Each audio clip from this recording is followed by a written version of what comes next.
Chapter 11, Trusting God for Every Need. September 16th, 1838, Lord's Day afternoon. We met again to pray for supplies for the orphans. We are at peace and our hope is in God. He will help us, although only 1 shilling has come in since last evening. September 17th, the trial continues. It is now more trying to our faith every day, but I am sure God will send help if we wait. Several people gave us a few shillings, which enabled us to pay the current expenses and to purchase provisions so that nothing in any way has been lacking. My faith was tried because of the long delay of larger sums coming. When I went to the scriptures for comfort, my soul was greatly refreshed by Psalm 39. I went cheerfully to meet with my dear fellow laborers for prayer, read them the psalm, and encouraged them with the precious promises contained in it. September 18th. We received £1 8 shillings to buy the meat and bread which was needed, a little tea for one of the houses, and milk for all. No more than this is needed. Thus the Lord has provided not only for this day, but there is money for bread for the next 2 days. Now, however, we are in dire straits again. The funds are exhausted. The laborers who had a little money had given their last shillings. Now observe how the Lord helped us. A lady from London brought a parcel with money and rented a room next door to the boys' orphan house. This afternoon she brought me the money, which amounted to £3, 2 shillings, and 6 pence. We were at the point of selling these things, which could be spared, but this morning I asked the Lord to provide for us in another way. The money had been near the orphan houses for several days without being given. That proved to me that it was in the heart of God from the beginning to help us. But because He delights in the prayers of His children, He allowed us to pray so long. Our tried faith made the answer much sweeter. I burst into loud praise and thanks the first moment I was alone. I met with my fellow laborers again this evening for prayer and praise, and their hearts were greatly cheered. This money will easily provide for all that will be needed tomorrow. September 22nd. Both yesterday and today we have assembled for prayer and praise. We are in no immediate need, but on the 29th, the rent of the 3 orphan houses will be due. My comfort is in the living God. During this week, He helped me in such a remarkable way that it would have been doubly sinful not to have trusted in Him for help under this fresh difficulty. The money came in this morning, about 2, the usual time when the teachers are paid. A sovereign was given which partially paid the weekly teachers' salaries. I found that the headmaster had received the sovereign in the morning. By the sovereign, together with the one I had received just at the moment when it was needed, we were helped through this day. September 25th. We still meet for daily prayer. In 4 days the rent for the orphan houses will be due, and we have nothing for it. Also, the housekeeping money in the 3 houses is gone again. May the Lord have compassion on us and continue to help us. September 29th. Prayer has been made for several days concerning the rent, which is due today. I have been expecting the money, although I did not know where a shilling was to come from. This morning the headmaster called on me, and we prayed together from 10 until 11:45. 12 o'clock struck, the time when the rent should have been paid, but no money had been sent. For some days I have repeatedly had a misgiving whether the Lord might not answer us, in order that we would begin to set money aside daily for the rent. This is only the second complete failure of answer to prayer in the ministry during the past 4 years and 6 months. The first was about the half-yearly rent of Castle Green classrooms, due July 1st, 1837, which had come in only in part by that time. I am now fully convinced that the rent should be put aside daily or weekly as God prospers us, in order that the work, even to this point, may be a testimony. May the Lord help us to act accordingly, and may He mercifully send in the money to pay the rent. October 2nd. The Lord has dealt most bountifully with us during the last 3 days. £5 came in for the orphans. Oh, how kind is the Lord. Yesterday more came in and defrayed the housekeeping expenses. The Lord also helped me to pay the rent. October 9th. Today we were brought lower than ever. The money for milk in one of the houses was provided by a laborer selling one of his books. The matrons in the boys' orphan house had 2 shillings left this morning. We were wondering whether to buy bread with it or more meat for dinner when the baker left 75 loaves of bread as a gift. October 10th. The coal in the infant orphan house is gone, and there is little more in the other 2 houses. Also, the medicine is nearly all gone. We have asked the Lord for fresh supplies. October 11th. The father of the fatherless has again shown his care for us. An orphan from Devonshire arrived last evening. With her was sent some money and silver articles that we sold for £16. Thus we were helped through the heavy expenses of the following days. October 12th. 7 brothers and sisters were added to us in fellowship. May the Lord send helpers for the work. October 15th. I knew that money would be needed this morning for many things in the orphan houses, and my heart was therefore lifted up in prayer to the Lord. Just when I was going to meet my fellow laborers for prayer, several pounds arrived. We were able to purchase medicine and a ton of coal. Now, however, we must depend on the love of the Lord for further supplies, because there is nothing in hand, and the laborers do not have any more of their own to give. October 29th. The Lord has again given us this day our daily bread, although in the morning there was not the least prospect of obtaining supplies. We are trusting in God day by day. He meets our needs faithfully in so many ways, as we wait patiently upon Him. Our needs are great, but His help is also great. November 10th. All seemed to be dark at the beginning of this day, but the Lord has enabled us to meet all financial demands. 1 more week has ended, and we have been able to supply the needs of 97 people in the orphan houses without going into debt. November 21st. Not even a single halfpenny was left in the 3 houses. Nevertheless, we had a good dinner, and by sharing our bread, we made it through this day also.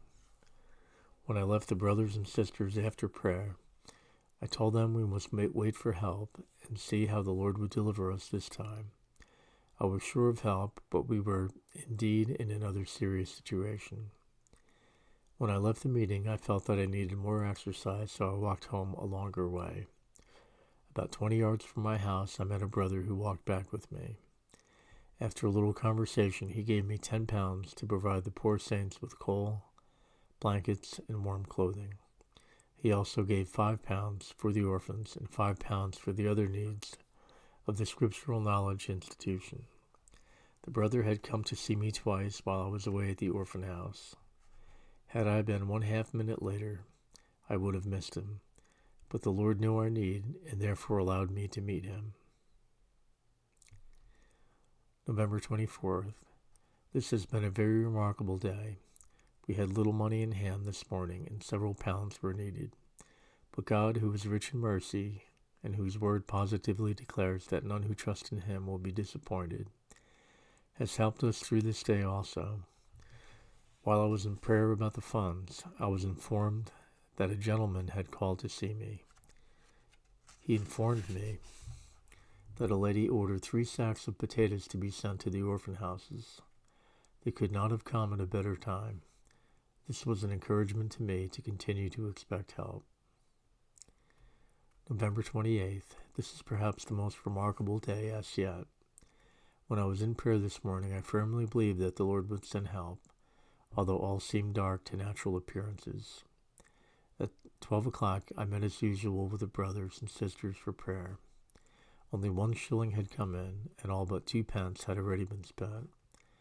I found that we had everything necessary for the dinner in the 3 houses, But neither in the infants nor the boys' orphan house was there enough bread for tea or milk or money to buy milk. We united in prayer, leaving the situation in the hands of the Lord. While we prayed, there was a knock at the door, and one of the sisters went out. After the two brethren and I had prayed aloud, we continued for a while silently in prayer. I was lifting up my heart to the Lord, asking him to make a way for our escape. I asked him if there was any other thing which I could do with a good conscience, besides waiting on him, so that we might have food for the children. At last we rose from our knees. I said, God will surely send help. The words had not quite passed over my lips when I saw a letter lying on the table, which had been brought while we were in prayer. It contained 10 pounds for the orphans. Last evening a brother asked me whether the money in hand for the orphans would be as large this time, when the accounts would be closed, as it was the last time. My answer was that it would be as great as the Lord pleased. The next morning this brother was moved to send 10 pounds for the orphans, which arrived after I left my house, and which, on account of our need, was forwarded immediately to me. He also sent 10 pounds to be divided between Brother Craig and me to purchase new clothes. November 29th. The Lord has greatly blessed our meetings for prayer. We pray much for the children in the orphan houses, in the day schools, and in the Sunday school. We also pray for ourselves and for the teachers, that grace may be given to us to walk before the children and to deal with them in such a way that the Lord may be glorified. We also intercede for the believers with whom we are in fellowship and for the church at large. We especially pray that our work may lead the church to a more simple confidence and trust in the Lord. These meetings have not been in vain. Larger donations of 50 and 100 pounds came in. One sister told us that she gave in obedience to scriptural exhortations, having food and raiment, let us therefore be content. 1 Timothy 6:8. Sell what you have and give alms. Provide yourself bags which do not wear out, a treasure in heaven that fails not, where no thief approaches, neither moth corrupts. Luke 12:33. Lay not up for yourselves treasure upon earth, where moth and rust does corrupt, and where thieves break through and steal.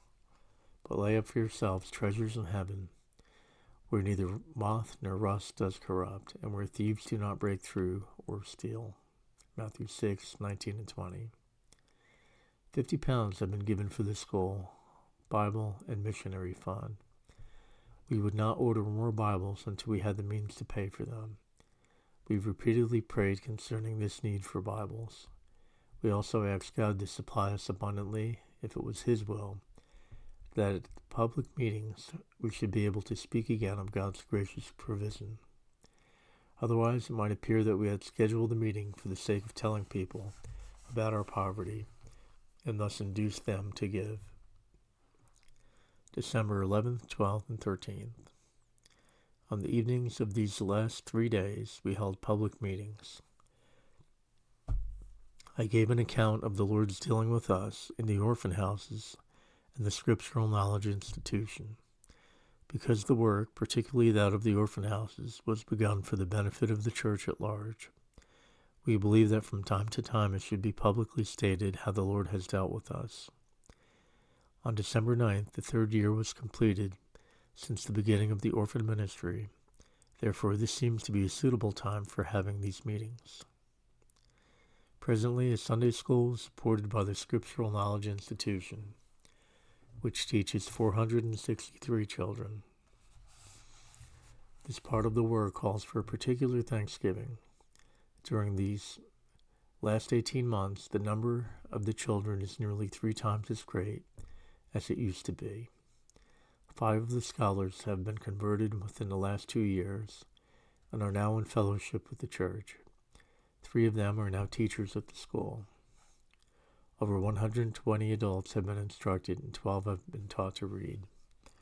The institution entirely supported several day schools for poor children, 3 for boys and 3 for girls. The number of all the children that have had schooling in the day schools through the institution is 1,534. In the 6 schools, we have 342 children.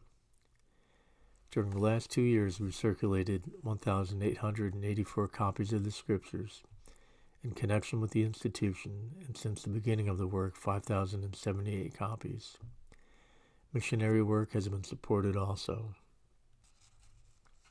86 orphans live in the 3 houses. The number of orphans who have been under our care from April 11th to 1836 to December 9th, 1838 amounts to 110.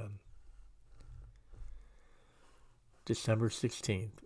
A paper was anonymously placed into the box at Bethesda Chapel containing £4 10 shillings. In the paper was written for the rent of the orphan houses from December 10th to December 31st, 1838. O taste and see that the Lord is good. Blessed is the man who trusts in him. Psalm 34, verse 8. The individual who gave this £4 10 shillings for the rent of the orphan houses decided to give regularly, but anonymously, £1 10 shillings every week, which was exactly the sum required for the rent of those 3 houses. Thus the Lord rewarded our obedience. December 20th. The expenses for the orphans have been more than £47 within the last 6 days, and only a little above £13 has come in. We are again very low in funds. I gave myself this morning to prayer. About a quarter of an hour afterward, I received £3. The payment of a will left by a sister who died several months earlier. December 22nd, a solemn day. I received word that my brother died on October 7th. Shall not the judge of all the earth do right? Genesis 18:25. This must be the comfort to the believer at such a time, and it is my comfort now. I know that the Lord is glorified in my brother, whatever his end has been. May the Lord make this event a lasting blessing to me, especially in leading me to earnest prayer for my father. December 31st. We have had many expenses during the past year, but during no period of my life has the Lord so richly supplied me. Truly, it must be obvious to all that I serve a kind master. It is by far best to act according to the will of the Lord concerning temporal things. Chapter 12. Asking and Receiving. January 1st, 2nd, and 3rd, 1839. We have had 3 special prayer meetings these 3 days. The year began with blessings. In the first hour of the year, £2 7 shillings came in for the orphans. The money was given after our usual prayer meeting on December 31st, which lasted from 7 in the evening until after midnight. January 20th. You have the poor with you always, and whensoever you will, you may do them good. Mark 14, verse 7. The Lord spoke these words to his disciples, who were themselves very poor, implying that the children of God have power with God to bring temporal blessings upon poor saints or poor unbelievers through prayer. Accordingly, I have been led to ask the Lord for means to assist poor saints, and he has stirred his children to trust me with money for that purpose. Therefore, I had been praying again for means to more extensively assist the poor saints in communion with us. Many of them are not merely tried by the usual temporal difficulties arising this winter, but especially from the high price of bread. This evening the Lord has given me the answer to my prayer. When I came home from the meeting, I found a brother at my house who offered to give me £10 a week for 12 weeks to provide the poor saints with coal, clothing, and bread. February 7th. This day has been one of the most remarkable days concerning the funds. There was no money on hand, and I was waiting on God. I asked him repeatedly, but no supplies came. The headmaster called to tell me that £1 2 shillings was needed to buy bread for the 3 houses and to meet the other expenses. He then left for Clifton to make arrangements to receive the 3 orphans of a sister who passed away on the 4th. Although we have no funds on hand, the work goes on and our confidence is not diminished. I requested him to call, and on his way back from Clifton, to see whether the Lord had sent any money in the meantime. When he returned, I had received nothing, but one of the laborers gave 5 shillings of his own. At 4 o'clock, I wondered how the sisters had gotten through the day. I went to the girls' orphan house to meet for prayer, and found that a box had come for me from Barnstable. The delivery fee was paid, otherwise there would have been no money to pay for it. See how the Lord's hand is in the smallest matters. The box was opened, and it contained more than £14 for the orphans and for the Bible fund.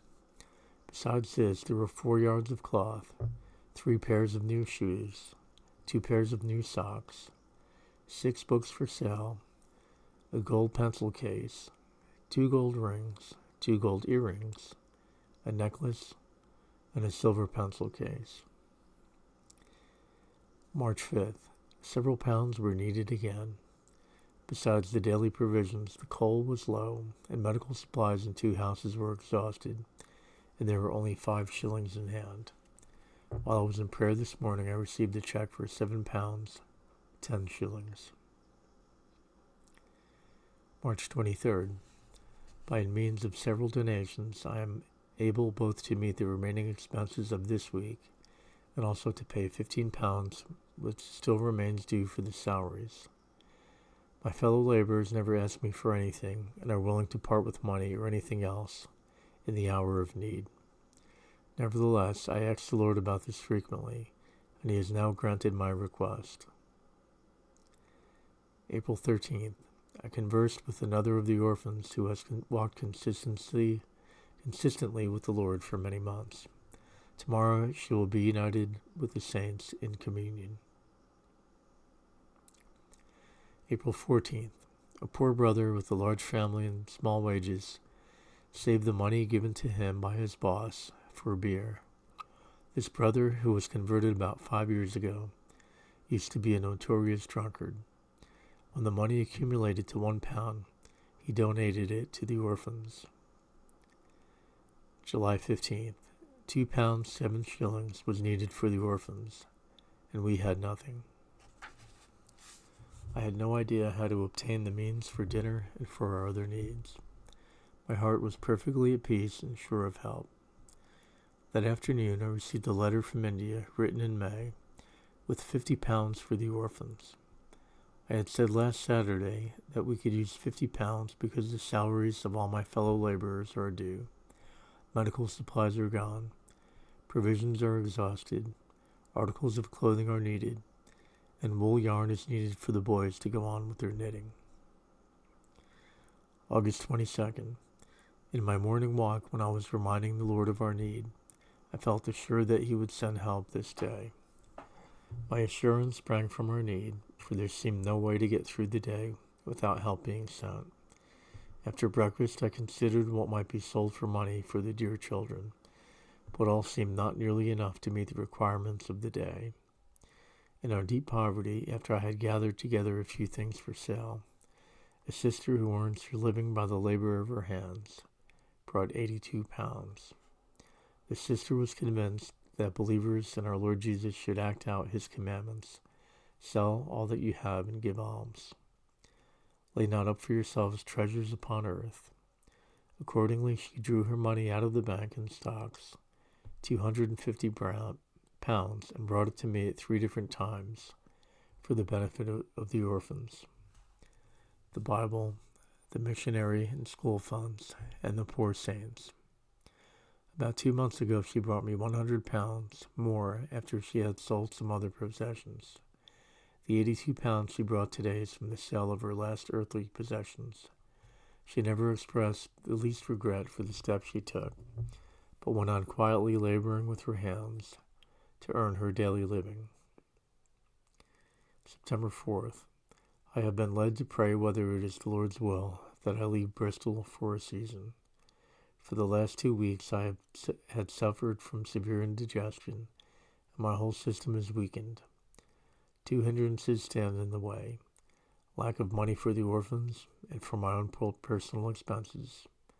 Today I received a check for £7, 10 shillings for the orphans, which came at an excellent time. Also, £4 have come in since the day before yesterday. September 5th. Today a sister sent me £5 for myself to be used for the benefit of my health, which she had heard is again failing. I do not put aside money for such purposes, but whenever I really need means, whether for myself or others, the Lord sends it in answer to prayer. September 7th. I arrived in Trowbridge. This has been a very good day. I had much communion with the Lord. How kind He is to take me from the work in Bristol for a season and give me more communion with Himself. I remember the Lord's special blessing on me in this place at the beginning of last year. How kind He has been since.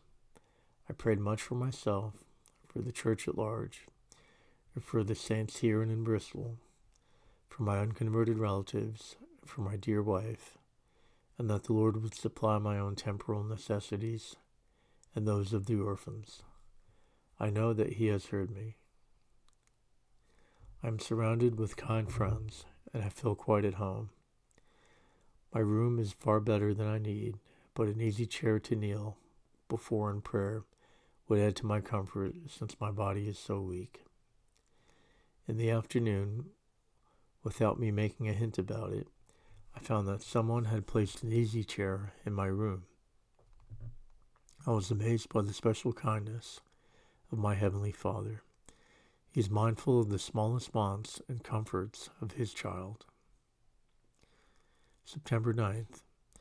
I returned to Bristol into my old habit of rising early in the morning to communion with God. I was led to it by the example of the brother in whose house I was staying. He remarked when speaking on the sacrifices in Leviticus that, just as only the best animals were to be offered up, the best part of our time should be given to communion with the Lord.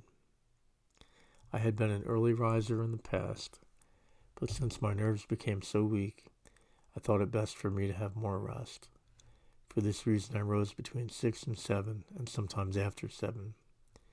I purposely got into the habit of sleeping a quarter of an hour or half an hour after dinner. I thought I found benefit from the much-needed relaxation. In this way, however, my soul had suffered considerably. Unavoidable work often came upon me before I had sufficient time for prayer and reading the Word. I finally decided that, whatever my body might suffer, I would no longer let the most precious part of the day pass away while I was in bed. The grace of God, I was able to begin the very next day to rise earlier and have continued to rise early since that time. I allow myself now about 7 hours of sleep. Although I am far from being strong and have much to tire me mentally, I find this is quite sufficient to refresh me. In addition, I gave up sleeping after dinner.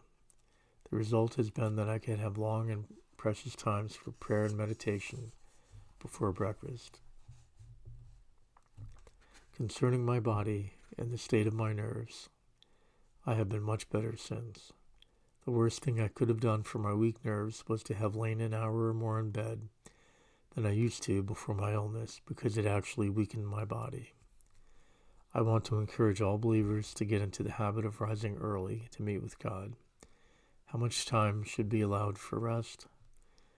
No rule of universal application can be given, because all persons do not require the same amount of sleep. Also, the same persons at different times, according to the strength or weakness of their body, may require more or less.